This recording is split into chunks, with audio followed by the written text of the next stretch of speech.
Hey everybody, Martin here again. Thanks for checking out iMedEd's YouTube page. I've shown you in some other videos how to use Merlin in Google Calendar, how to use Merlin in iCal, and Cal has gone over how to do all of that and more on the iPad and on Windows computers. Now I'm going to show you the proper way of using Google Calendar with iCal, which is the built-in calendar application for Mac OS X. So there's a number of different ways to do it, but not all of them give you the flexibility that a lot of people look for. This is especially important if people share their calendars with you and you want to view those in iCal. So here's my Google Calendar. There's the school calendars and stuff on here, and there's a couple personal items like going to the gym on Wednesday. Alright, I'm going to go over to iCal, zoom over to this week, and now I'm going to add a calendar. And the way we're going to do it this time is going to go to Preferences, and under Accounts we're going to add one. And here is where we want to make sure we're very specific. Under Account Type, we're going to click CalDAV, CalDAV. Then for username, we'll put in our Google account login, same for password. And for server address, this is kind of a little weird. There's a kind of really weird server address you have to put in. Don't worry about trying to look at what I'm putting in right now. I'll have this down in the video description, but it's just something from Google that they tell you what you need to use. And there's a place where you put in your information. So your email, I'm going to put in my my email, and then @domain. That domain is going to be Gmail for the most part.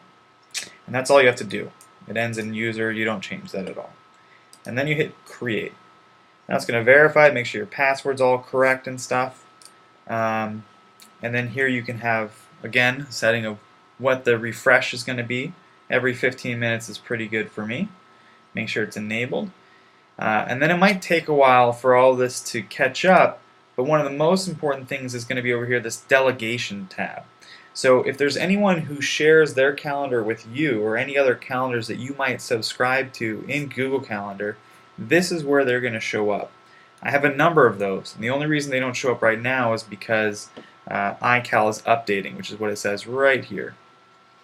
Once it's done updating, all of the different delegate calendars that I can access are going to show up in this area. So I'm going to go ahead and wait for that. Alright, now it's done. So you can see here under delegation I have a bunch of different calendars that I'm subscribed to in Google Calendar, and I can choose whether I want them to show up or not. Here, for example, is my fiance's school information. So I'll click that and that'll show up. Los Angeles Lakers schedule, which there is none right now. Austrian holidays, and all the different calendars that I have, essentially. San Diego Chargers.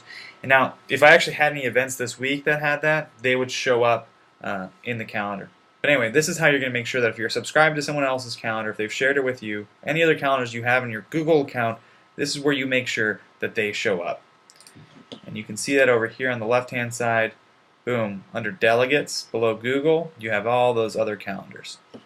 And that's it for using Google Calendar and iCal in a way that allows you to have access to all of your Google Calendars in one place. Thanks a lot, and check out my other videos.